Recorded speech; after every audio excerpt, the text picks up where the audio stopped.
Welcome, everybody. This is really fun. Just so you know, I'm just admitting people right now and then disabling video and mics. So if you want to help me out as you come in, feel free to disable your own video. But we're all so excited to have you here. I'm going to keep the chat box open for now, unless anyone is naughty. So be good. Be good. Or I'll take it away. But I think it's nice to have the little chat box up here. So yes, please, as you're coming in, go ahead and disable your own video. If not, I will. I feel weird saying disable it for you, but I will. We're so happy to have you all here. I'm just looking through. I think I'll give it just another minute or so I can get everybody in here. And we've got the time. So our authors are looking lovely. Do you both just want to say hello so your screen can be there? We just talk and we show up? Yes. Oh, hey everybody. Oh, we can look, I can see who's here now. This is exciting. Yeah. I thought I wouldn't know. I thought it was just going to be like, I thought it was going to be anonymous. My head. Okay. Yeah, things are going, this is going really well. I will continue to just simply admit people and turn off mics and, oh shoot. Okay, if you have your camera on, go ahead and turn it off. It's hard for me to find. Okay, got it. All right. Welcome everyone. Oh gosh, you guys have more people in the waiting room. This is very exciting. All right, I'm just gonna quickly say welcome and then get to sorting people again so we can turn the hat over to our guest stars. But thank you so much for joining us this lovely afternoon. Welcome to the virtual launch for Shannon, Doleski, and Loriel, Ryon. We're so excited to celebrate them today. If you don't know me, my name is Kit Rosewater. I'm also a middle grade author. This is the book I had that came out last month. This is the book I have coming out later in the fall, but we're not here to talk about those today. I'm going to turn the mic over so our authors can properly introduce both themselves and their debuts. Shannon, let's start with you. Okay, I am Shannon Doleski, and I wrote Mary Underwater.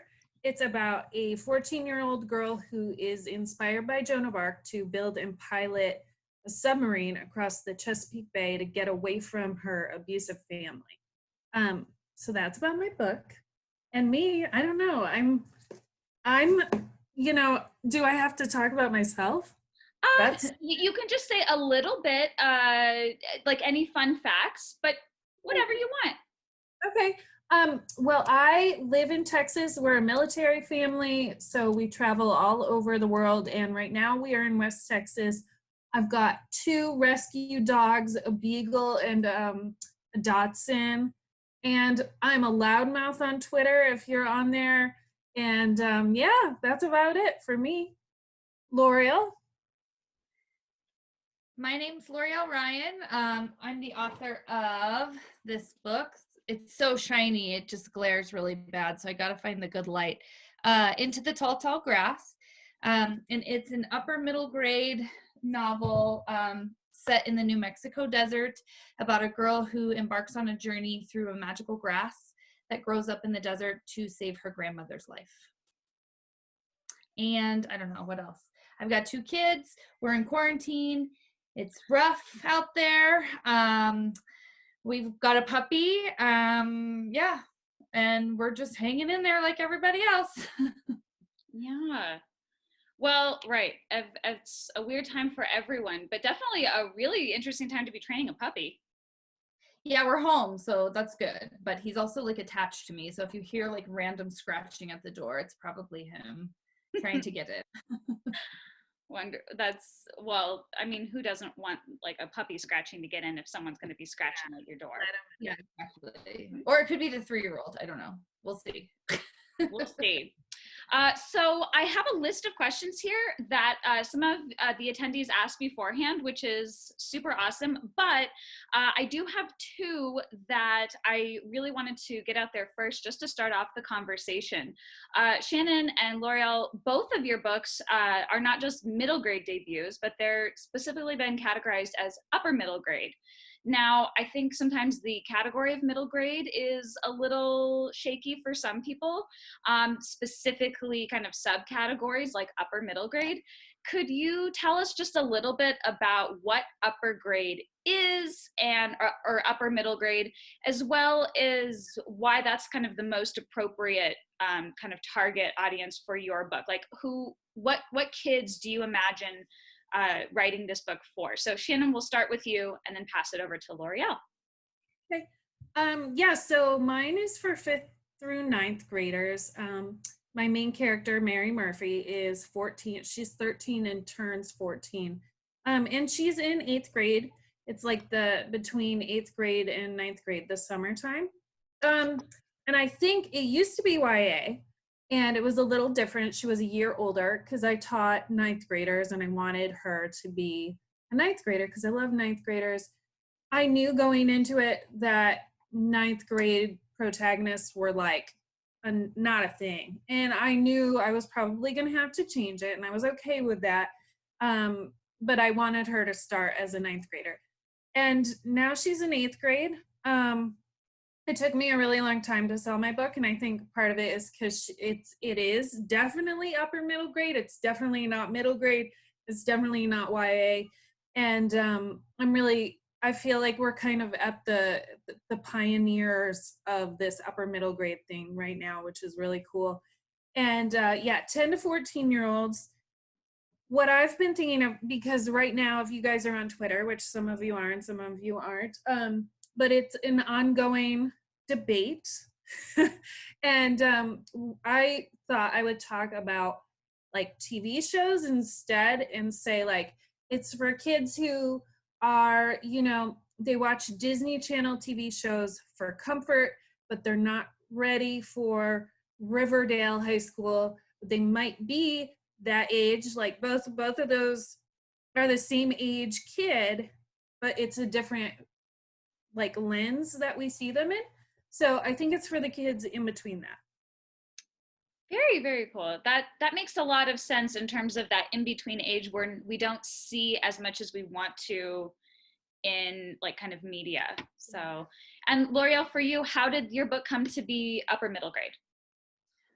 So my protagonist is 12, kind of going on 13, but she's a pretty mature 12-year-old in terms of her interest in science and different topics that interest her. She has, some immaturity levels in the way she handles different problems that arise, but, and that's her being, 12, 13-ish.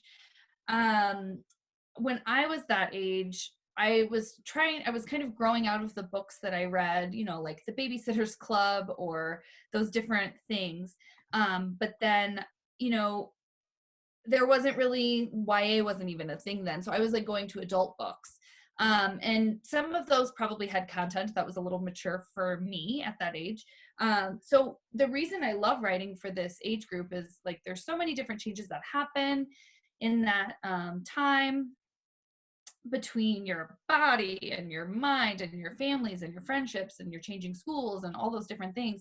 And so like this age, I think mine are like 7th, 8th grade-ish age, but they're kind of a little bit mature. So it's kind of perfect. You start to deal with some of those more difficult topics. I think Shannon's book also deals with some difficult topics in terms of like, domestic abuse.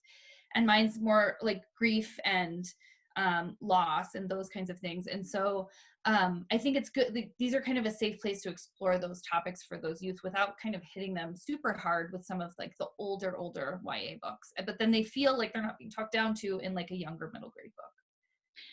Absolutely. Yeah. To make sure that your reader feels like they're being treated like a mature audience can kind of mean probably narrowing your readership a little bit more than trying to talk to both a 14-year-old and maybe a 10-year-old in the same narrative. So that makes a lot of sense. One other question I really wanted to put out to both of you before we go to the list of Q&A, which really, really good questions, is the fact that not only are both of your debuts upper middle grade, but they also both have STEM elements. And of course, STEM is for science, technology, engineering, and mathematics, yes? So first of all, I'd love to hear, what are those STEM elements and how did you come to put them in your work? And this time we're gonna start with Loriel and then go over to Shannon. So I'm a big science geek. I've been a big science geek for, forever. So my first degree is in biology, and then I have a degree in nursing as well. And so I've always loved science. Genetics was particularly interesting for me. I did a lot of that in my undergrad: virology, genetics, immunology, all of that stuff. And so I was trying to figure out like how to make that sort of accessible for younger kids, because in 6th and 7th grade, you do start learning about a little bit of genetics and widow's peaks and attached earlobes and all those things. And so I wanted to include some kind of family pedigree, family trait type of thing. And I thought, well, what if they have a magical trait in their family? And another like kind of interesting part of it is I was really interested in the maternal line and like mitochondria, and the fact that mothers pass on their mitochondria like indefinitely to all of their children. And to me, that was just absolutely fascinating. And so I wanted to kind of focus on that in the book. And so I'm in the process of trying to put together some kind of worksheet or some kind of educational piece to delve into the family pedigree, because I did spend quite a bit of time making sure that it was accurate and worked well with the story. Even though it's a made up sort of magical trait, like the foundation of the science is there. It also there's a little bit of botany in there as well. Not as much, it's not my strong suit, but there's a little bit in there too. That's awesome. Shannon, what kinds of elements of STEM do we see in Mary Underwater, and how did you come to embed those elements in your book? Yeah, so I knew that I wanted her to take a submarine, and I had to work backwards from that. Like, how do I needed her to like science. I do not particularly like science, but she does, and I know Yolanda does in Loriel's book too. They both just like really enjoy science. So I had to enjoy science myself. I read this like 700-page manual on how to build your own submarine, and it's pretty cool. So if you like Google it, I put it in, it's in the back of my book. So it like tells you step by step how to make your own sub. And I talked to this one of my former students. Their dad is an underwater engineer, which is like a super specific type of engineer. And he had a friend when they were in high school who built his own like submarine that was like a pod kind of, that didn't like go everywhere. They took it to the bottom of Lake Superior, and he lived in it for like some certain amount of time. I can't remember now. So he had done it in high school, and it was like, okay, we can do this. So yeah, it was pretty cool, and it terrifies me. I would never, ever go on a submarine that's an individual homemade one. But she works with an underwater engineer he used to work for the Navy. So he's like her mentor, and he's like the person who supervises this huge undertaking. Wow. That's so cool how both of all, I love that you both have such different backgrounds in science and your feelings about science. But you know, I mean, 700 pages, that's a lot of research. That's so awesome. And I love how different those elements are. So it sounds like these are books for kids who might have a love of STEM elements already, but also very specifically for kids who don't, who might think it's not for them. Yeah. So that's really, really neat. Both Shannon and Loriel have collected some questions ahead of time for Q&A. We might have time for questions in the chat box as well, we'll see. But these are just some questions that we went over Really, really just great questions that I'm interested to know more about with both of your processes and your debuts and the narratives. So I'll just start with this question. What's the most surprising or unexpected aspect about being a published author? And you can put the emphasis on whatever you want, whether it's published versus non-published, or what's the most surprising aspect about being an author as a career. So yeah, Shannon, why don't you answer this one first, and then we'll turn it over. I don't know if it has like fully dawned on me yet that I am a published author, or that like I have a book out in the world. That's still really surreal to me and weird. So I don't know if I can like pick that. I don't know. I am realizing, because I am like a blurter, I just like say things, and maybe like half an hour later I don't agree with what I just said. So I'm noticing, like, especially now with everyone at home, that like people are listening to what I say.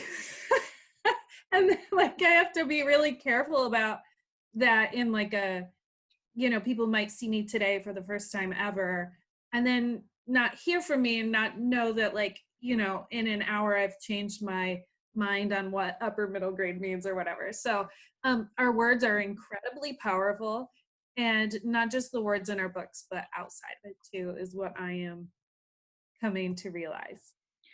That's a really, really great point and takeaway, especially as like younger fans are going to come finding you too now that your book's in the world. Loriel, for you, what's been the most surprising or unexpected thing about being a published author? Probably that nothing really has changed at all. I just have like a lot more work and not as much time to do it.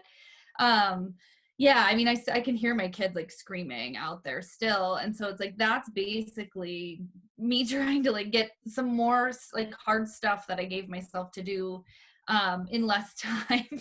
So that basically, I guess the most surprising thing is that really not much has changed at all, like on my day-to-day life. Other than the fact that, yeah, we're home a lot right now. So that's a good point. And maybe both of you will find, and myself included, because I also debuted during the time of shelter in place, maybe there will be some new or unexpected changes once we go out in the world again. And you guys get to do school visits and book events and things like that. Yeah, that'll be really fun to be able to like see kids and like meet kids and get to do that kind of stuff. So I'm really looking forward to those events when we get them back. Absolutely. Before I continue with the next question here, I had an announcement I forgot to make for all of the attendees. Just so you know, something really exciting is happening near the end of our virtual event, which is that both Loriel and Shannon will be giving away a signed and personalized hardcover copy of their book, along with some book swag, which is really exciting. We're drawing 2 winners, not just one, so you'll have 2 chances. But I wanted to put this out there now, because I've already been taking notes. The way that Shannon and Loriel have decided to draw their winners is through trivia. So I'm taking little notes on their answers, and at the very end of our party, I will be asking a question, and if it's too hard, I'm making multiple questions. And the first person to answer correctly in the chat box will be the winner for that author. So just keep that in mind as we're listening to their exciting stories behind being a published author, as well as maybe some fun facts about their books themselves. So with that in mind, the next question I'm going to pose to Loriel first. Do you plan to ever venture outside of writing middle grade? And if so, what would you write? So yeah, maybe I'm never say never. The very first book I ever wrote was a young adult book, and it was pretty terrible. So, which all first books are pretty terrible. So I'm not opposed to writing that. I've also dabbled a little bit in doing like graphic novel scripts, which is still middle grade, but a different kind of media within the age group. I've also dabbled in picture books as well, which those are very, very, very hard to write. But I liked being able to work on something very short, especially when I wasn't getting like good naps in with the kids. I could like at least focus on something for 20 to 30 minutes at a time and like have the whole story in my head for that amount of time. So I'm not opposed to like working on anything new, but I've kind of really enjoying this upper middle grade age right now. I really, I think there's a lot of value in writing for that age group. And now that I've done it once, I think there's like other little things I could explore within that age group. So for now, I'm going to focus on upper middle grade, but I'm not saying never to anything else. Wonderful. And what about you, Shannon? So I didn't know I was going to be a middle grade writer. Like I said, Mary was YA at first. So once I aged that down, I did write another middle grade that we went on sub with, but it didn't sell. But it was kind of a mess. But then I like usually write YA. So I have all these YAs stockpiled. So I might go into that. I was a little panicky that Mary was my like only middle grade voice I could do. I was really scared. And I would like for the last 2 years trying to write another middle grade and like, oh my God, I don't know how to do this. And I just like decided over Christmas that I had an idea for a new middle grade that's like a post-apocalyptic love story for 14-year-olds. And so Finally. the world's been asking for it. So I did like write it very quickly in like 2 months and I was done. And then I wrote it and it was like, oh, thank God I can finally like, now I feel like, okay, I can do this middle grade thing. Why did I put all this weird pressure on myself that I didn't know how to do it? So yeah, I would do really anything now. So I'll write anywhere, whatever people let me write. I love that answer. So, and it's interesting that you went through the fear of, can you write another middle grade? Because I do think it's a very common thing for authors to wonder if they can write a book 2, or even if they wrote 2 books, can they write a book 3? So it's almost like we're at the bottom of the hill every time. Yeah. Next question for Shannon. What would you say was like the first moment that you got the inspiration for your debut? Like, what did you start with? A character, an image? Take us to that story. Mine is from a song. There's a John Mayer song from like 2012 called Walt Grace's Submarine Test. And it's about a man who builds his own submarine. And I heard it and I was like, why can't a girl do that? Because that's usually my response to everything that's with a main character. And so, yeah, we had, like I said, we're military, we move around a lot. And I had just left Maryland where we had lived for 8 years. And I love Maryland. I was homesick. And my friend Tom always talked about how he thought he could swim across the Chesapeake Bay and without training. And it's like 7 miles. And I was like, you can't do it. So it's like a recurring jokey argument that we had. And I combined the 2 ideas together. I love that.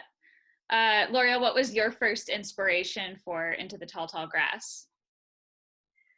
So mine actually comes from one of my like earliest childhood memories. So I grew up in a military family, and my dad would go, on the cruise ship, what are they called? Aircraft carrier for, months at a time. And my mom was home with the 3 kids and away from her family. And so she would often take us to South Texas to, hang out with our grandparents and stuff. And I don't really know what happened, but somehow they had like hired a guy to cut the grass, but he only cut the front yard. And we were gone for the whole summer. And so I remember coming home, I think I was probably 4, and my grandpa opened like the blinds to the back porch, and the grass had grown as tall as our house. Oh, and I just so remember, cool. yeah, Okay. so I just remember this like intense orange light, like the old porch lights, you know, that are really orange, and the grass was as tall as our house. And he was like, nobody can go out there because there's snakes out there. And I don't even know how they cut it down, but I did recently ask my mom, I don't know if she's on here, but if, you know, was that true? Or, you know, was it in my mind? Was it that it was that tall? Maybe it was just like a little bit tall. And she was like, no, it was as tall as the house. So that's where I kind of started with the image. Wow. Loriel has machetes in her book, which I thought was really cool. It's like maybe we stop it down with machetes.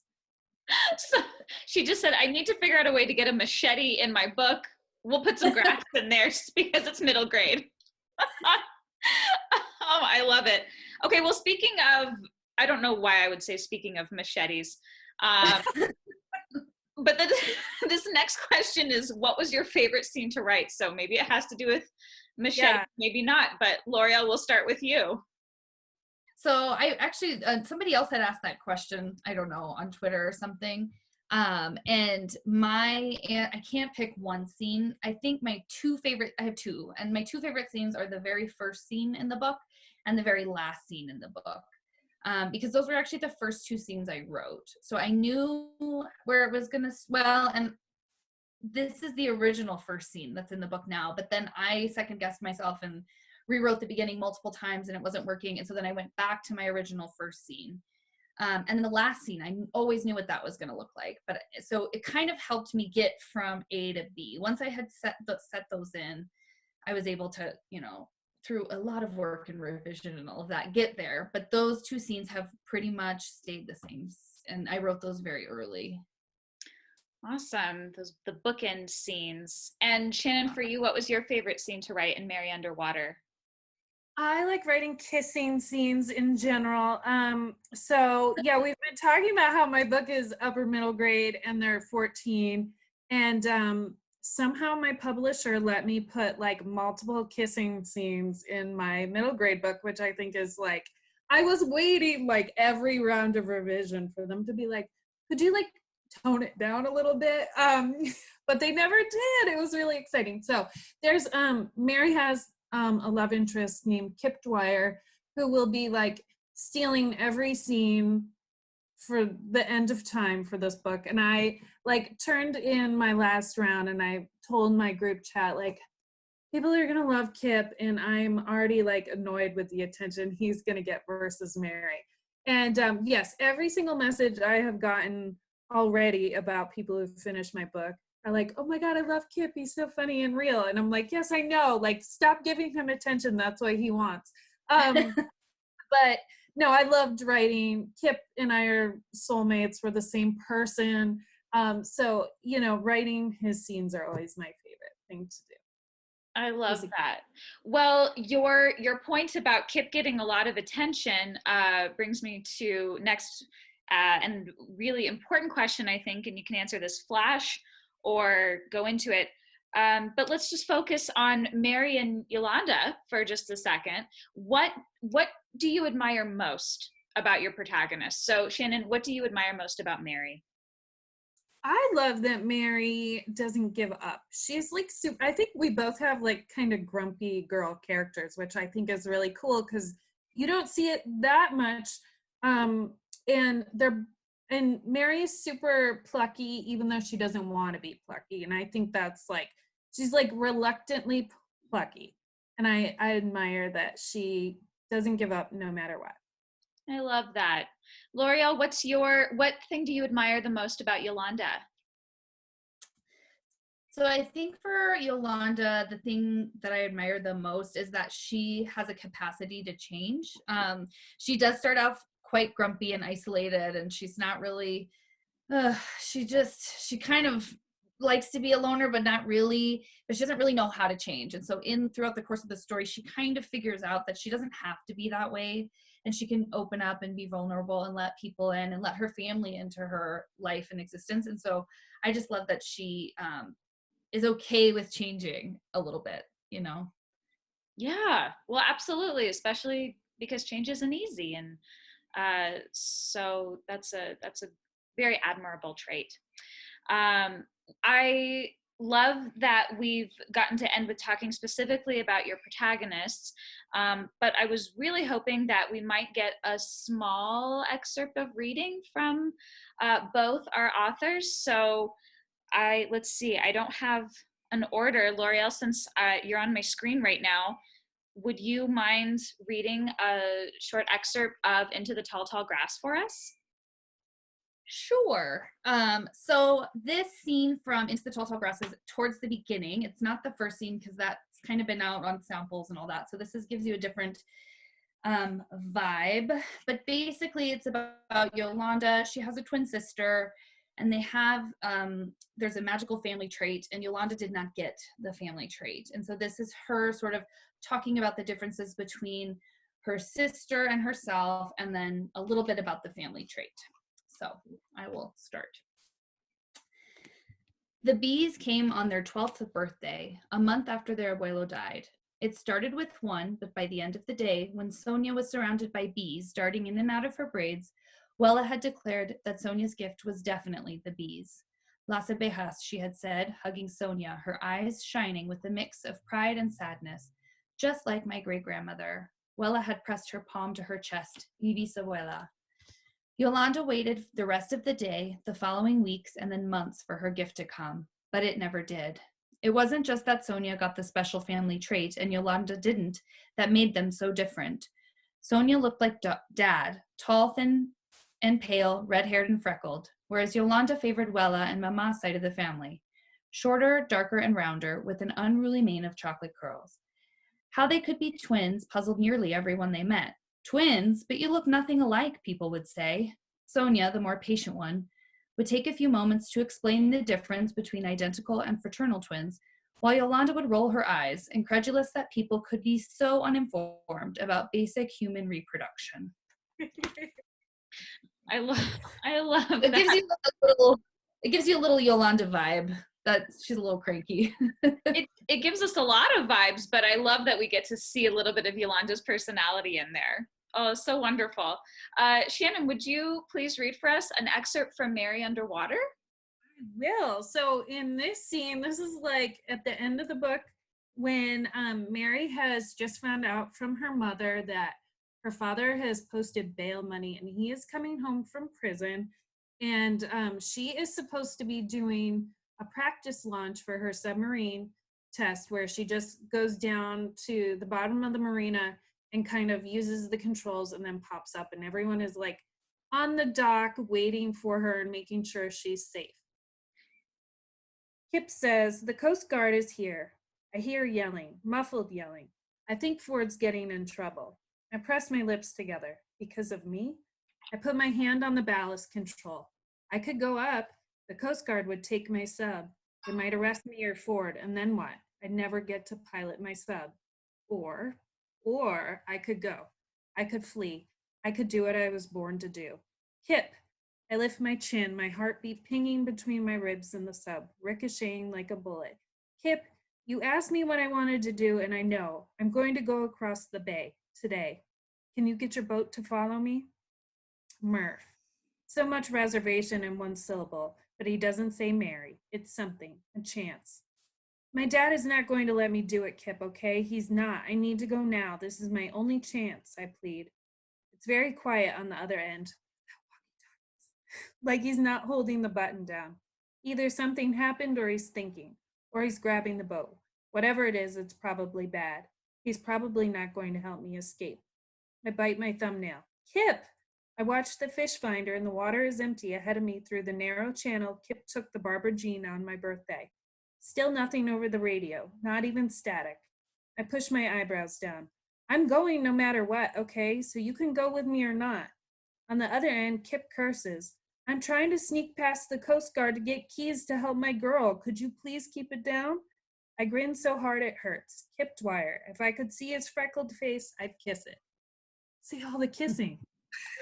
Oh, I love it. No, the freckled face. That's so perfect. I love both of those readings so much. I have to be honest, as your Zoom host, I thought I'd either be getting a warning or a notice that we'd get more time, and I've gotten neither. So it will be fun to see what happens in this next minute. I got one. I got one too. What did it say? You got Said more you time. granted us more time. It said we get more time. Oh, I'm so happy because I just thought it's gonna cut it off like right during the trivia. I'm so glad you did. I have seen nothing. Perfect. Oh, good. And oh gosh, I love both of those readings just so much. I have a couple of questions here, attendees. This is for you. So I've got the chat box up now. Oh, good. People, I'm so happy. Ready? Everyone's writing that we have unlimited minutes. You know why? It's because the Zoom admins were listening to your beautiful excerpts and they were like, can this go on forever? Because it's just so wonderful. So, okay. The first question I have is to win Loriel's signed hardcover. I am so sorry if you can hear my dog barking. I knew that was going to happen. At least we didn't get kicked off right when the dog started barking. Okay, so for Loriel's giveaway, and I'm watching the chat box. When asked about the STEM elements behind her work, Loriel talked about that she was very specifically fascinated by something that is passed down the maternal line. Oh, that was so good. Okay, Sierra Plume, I think, got it. Sierra Plume. Oh, wow, you nailed it. And spelled it right where I spelled it wrong. I was going to say the spelling didn't matter. But yes, it's mitochondria passed down the maternal line. Sierra Plume, well done. You've got a signed hardcover coming to you from Loriel. Woo! I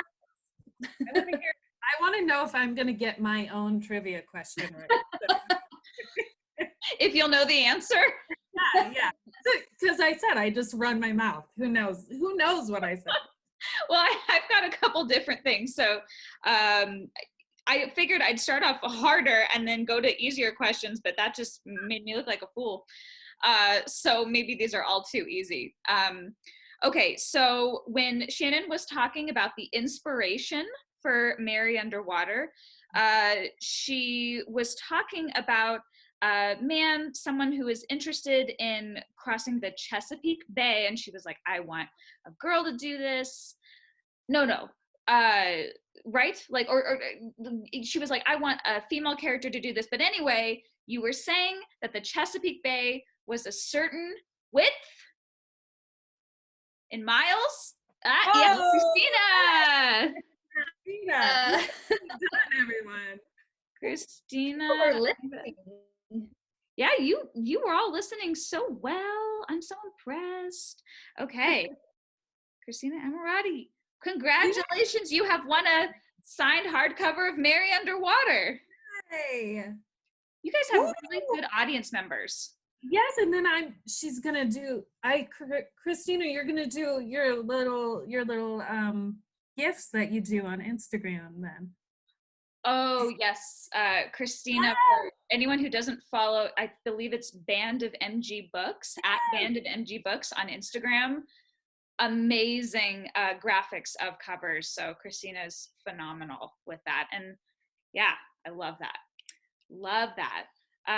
Wonderful. Well, congratulations to the winners. You all did such a good job at listening. I didn't even have to go to my easier questions, which were pretty stupidly easy. Don't worry, I wasn't going to be like, what's one of these authors' names? Okay, so because we've got the giveaway out, there's obviously so many more questions that we'd want to go through and talk with for both of you, but I know that both Loriel and Shannon, you do have a lot of material that's already out there. So do you have, I'd like you to direct attendees for information for finding out more about you, like your websites, social media, ways to follow you, and during this time especially, do you know of what's the best way you would recommend that we can order your books? So Shannon, we'll start with you, and then Loriel. Okay. My website is shannondoleski.com, and that has links to everywhere you can get my book. What I would mostly suggest for that is my local indie is called Old Town Books, and they are the first one on my website because they've got signed copies, and they just opened in November, and I really want to bring them as much business as I can. You can follow me on social media, but beware. My handle is at Shannon Doleski on Instagram and on Twitter. And then my Facebook, I have a Facebook author page that is, I wish it was on Old Town Road. I thought that was so cute. No, it's in like the old historic part section of my city. And then, yeah, Facebook, it's Doleski Author, at Doleski Authors. So, and I update everything on all of those all the time. So, for my website. Perfect. I'm adding those to the chat right now of your handles, your website, Old Town Books, which I love. Okay, perfect. Loriel, same. What's the best way to learn more about you, to contact you, and what's the best way to get a hold of a copy of your book right now? So the best way to kind of stay up to date with me is probably through Instagram and Twitter at Loriel Ryon. I also have a website. It's www.lorielryon.com. And I usually forget to update that like a couple days after I update everything else. So it is updated, but like I always go, oh, at like 3 a.m. Oh, I forgot to update my website. So I'm trying to keep better with that. I do have an author page or some kind of page on Facebook, and it's Loriel Ryon Books. But I think that the handle is just at Loriel Ryon as well. Like I think you can find me on there. And that is also, I don't go quite as often on that one, but I just update with like events and different things like that. Well, no events lately, but well, got it. But you were LorielRyon.com? Yes. Yeah, for my website. No author. No author. Just, yep, that's perfect. And then the place to get the books, really you can get them anywhere. They're going to be everywhere, but the place I've been sort of directing people is Bookworks in Albuquerque. They do have a page right now where you can order a signed copy, but it's going to be delayed because everything is closed. So I haven't been able to go in and sign those. So if you've ordered one, it's going to come, but it's probably just going to be a little later until like non-essential businesses can open up again.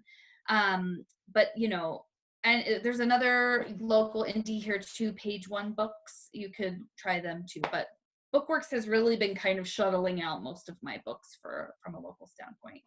Yeah, and we really want to support indie bookstores at this time. It sounds like both Bookworks and Old Town Books are specifically great bookstores for Loriel and Shannon's work.